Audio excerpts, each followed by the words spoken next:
गुणानां विस्तरं वक्षे स्वभावानां तथैव च पर्यायाणां विशेषेण नत्वा वीरं जिनेश्वरम।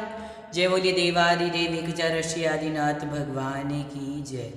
आचार्य भगवंत देवसेन स्वामी महाराज की जय। सभी को जय जिनेन्द्र। महानुभाव पूज्यवर आचार्य भगवंत देवसेन स्वामी महाराज द्वारा विरचित श्री आलाप पद्धति जी ग्रंथ का हम स्वाध्याय कर रहे हैं, जिसमें लगभग अभी तक हमने 79 सूत्रों का स्वाध्याय कर लिया है। और नए की हमारी चर्चा बहुत अच्छी तरीके से चल रही है, जिसमें नए के बारे में हमने समझा था। अब आज की कक्षा में हमारा टॉपिक है उपनय। उपनय क्या है, उपनय के कितने भेद होते हैं। तो आपने उपनय की परिभाषा आगे पढ़ी थी कि जो नयों के समीप रहते हैं वो कौन कहलाते हैं, उपनय। नय किसका बोध कराते हैं, यथार्थ का।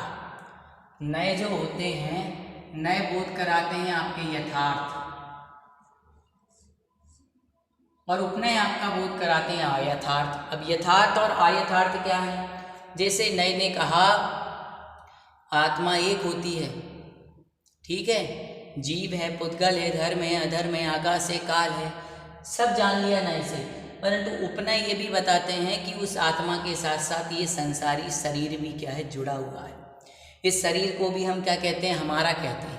ये उपनय है। वास्तविकता में संसार की वस्तु, संसार के पौद्गल ये हमारा नहीं है, परंतु जब तक आप संसार में रह रहे हैं तब तक इन्हें अपना कहना पड़ेगा। स्त्री मेरी है, भाई मेरा है, वस्तु मेरी है, धन मेरा है, ये सब क्या है, उपनय। आयथार्थ है, परंतु इसे कहना पड़ता है। अब उपनय के हमने 3 भेद किए थे, सद्भूत व्यवहार, असद्भूत व्यवहार और उपचरित असद्भूत व्यवहार। उपनय के कितने भेद किए थे हमने, 3 भेद किए थे, सद्भूत व्यवहार, असद्भूत व्यवहार और उपचरित असद्भूत व्यवहार। याद कर लीजिए तीनों मना। उपनय के 3 भेद है ना। तो आइए सूत्र हम पढ़ते हैं। सूत्र नंबर 80, उपनय भेदा उच्यन्ते। उपनय भेदा उच्यन्ते क्या कह रहे हैं, उपनय के भेद आगे कहते हैं। उपनय भेदा अर्थात उपनयों के भेद, उच्यन्ते अर्थात कहते हैं। तो सबसे पहले तो उपनय के हमने 3 भेद किए थे। एक तो सद्भूत व्यवहार, असद्भूत व्यवहार और उपचरित असद्भूत व्यवहार उपनय। अब इसमें आज हम सबसे पहला जो आपका सद्भूत व्यवहार है, इसकी चर्चा करेंगे कि सद्भूत व्यवहार क्या है, सद्भूत व्यवहार के कितने भेद हैं। तो सामान्य से आप समझ लीजिए, सद्भूत व्यवहार उपनय का काम है अभेद में भेद करना। सद्भूत व्यवहार उपनय क्या करता है, अभेद में भेद करता है। अभेद है परंतु फिर भी उसमें भेद करता है। किसकी अपेक्षा, संज्ञा, संख्या, कारक, लक्षण की अपेक्षा। समझ गए, संज्ञा की अपेक्षा, संख्या की अपेक्षा, कारक की अपेक्षा, लक्षण आदि की अपेक्षा से अभेद में भेद जो करता है वह सद्भूत व्यवहार उपनय कहलाता है। अब कह रहे हैं सद्भूत व्यवहारो द्विधा। सद्भूत व्यवहारो द्विधा, जो सद्भूत व्यवहार नय है वो 2 प्रकार का है। कितने प्रकार का है, सद्भूत व्यवहार नय। सद्भूत व्यवहार नय 2 प्रकार का है, और सद्भूत व्यवहार नय का काम क्या है, अभेद में भेद करना, संख्या, संज्ञा, कारक, लक्षण आदि की अपेक्षा से। अब 2 भेद कौन कौन से हैं, तो शुद्ध सद्भूत व्यवहार और अशुद्ध सद्भूत व्यवहार। इसको अनुपचरित सद्भूत व्यवहार भी कहते हैं, और अशुद्ध सद्भूत व्यवहार को उपचरित सद्भूत व्यवहार नय भी कहते हैं। तो आइए हम सद्भूत व्यवहार नय के 2 भेद।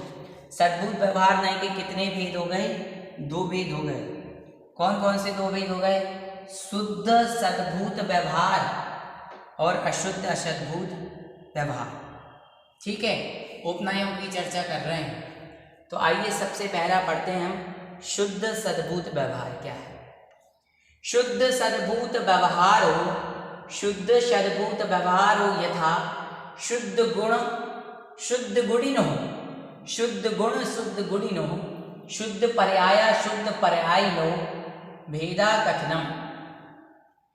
शुद्ध सद्भूत व्यवहारो यथा शुद्ध गुण शुद्ध गुणिनो, शुद्ध पर्याय शुद्ध पर्यायनोर भेद कथना।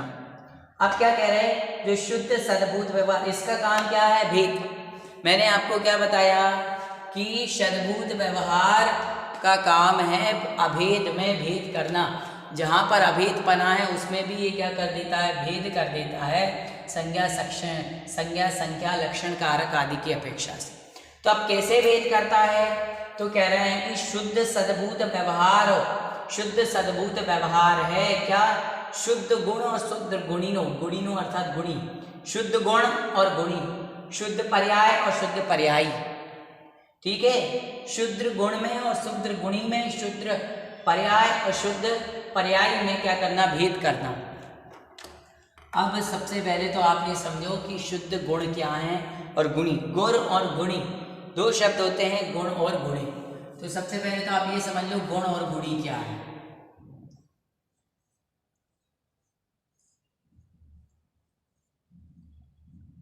पहले तो गुण और गुणी, पर्याय और पर्यायी।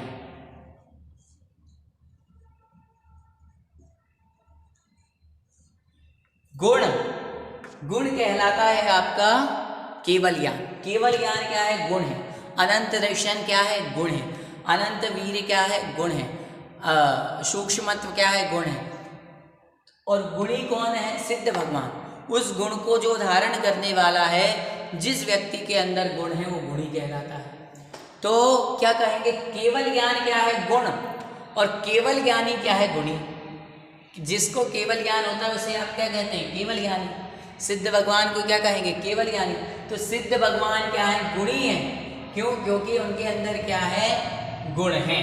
तो गुण क्या हो गया, केवल ज्ञान, और गुणी क्या हो गए, जिसके अंदर वो गुण है। और एक और उदाहरण से, जैसे मति ज्ञान और श्रुति ज्ञान। मति ज्ञान श्रुति ज्ञान क्या है, गुण है। और मति और श्रुति ज्ञान को धारण करने वाला मैं कौन हो गया, गुणी हो गया।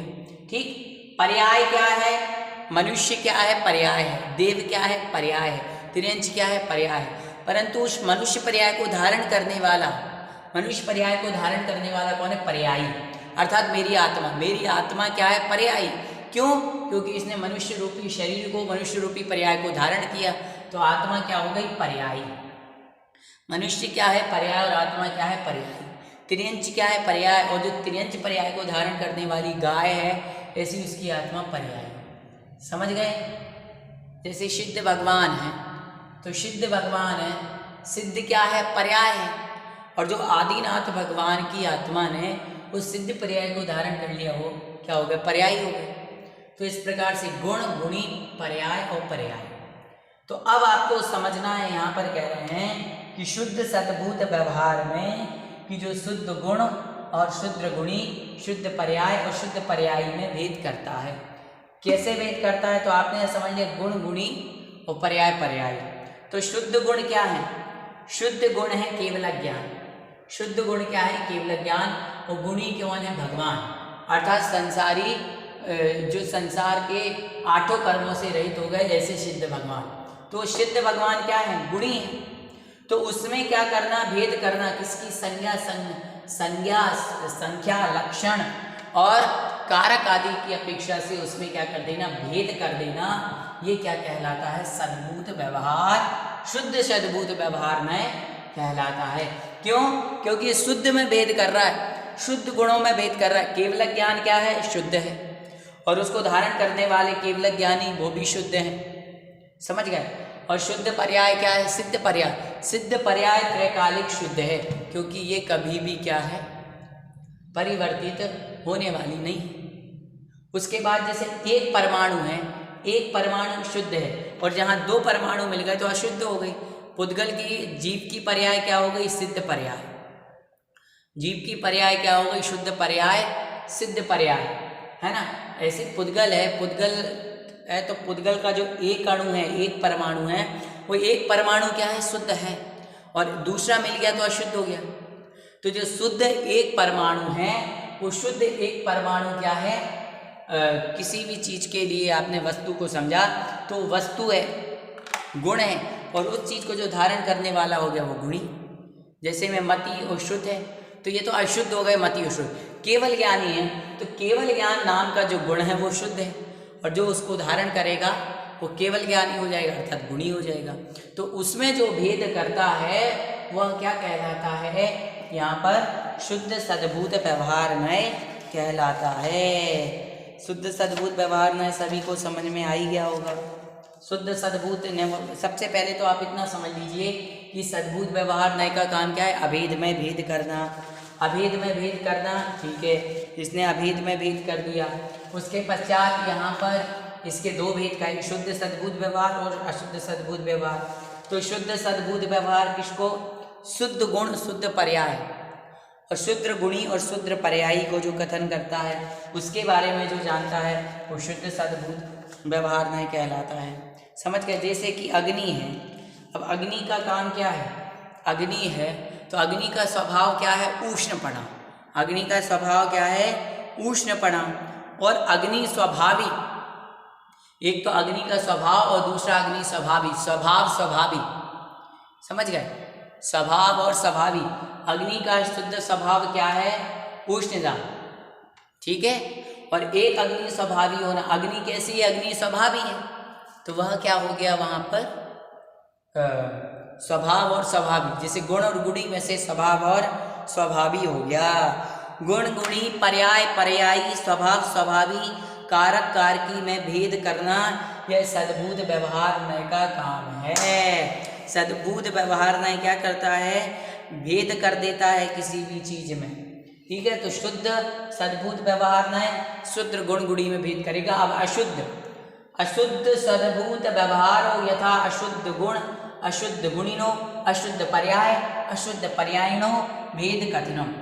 अब अशुद्ध सद्भूत व्यवहार क्या करता है, ये अशुद्ध में भेद करता है। जैसे कि मति ज्ञान और शुद्ध ज्ञान क्या है, गुण है, परंतु ये अशुद्ध है। क्यों, क्योंकि कर्म सापेक्ष है, कर्मों से सहित जब तक है, जब तक क्या रहेगी, अशुद्ध अवस्था रहेगी, और जब कर्मों से मुक्त हो जाएंगे तो शुद्ध हो जाएंगे। तो मति ज्ञान और शुद्ध ज्ञान क्या है, यह क्या है, आपके शायु संभाग है ना।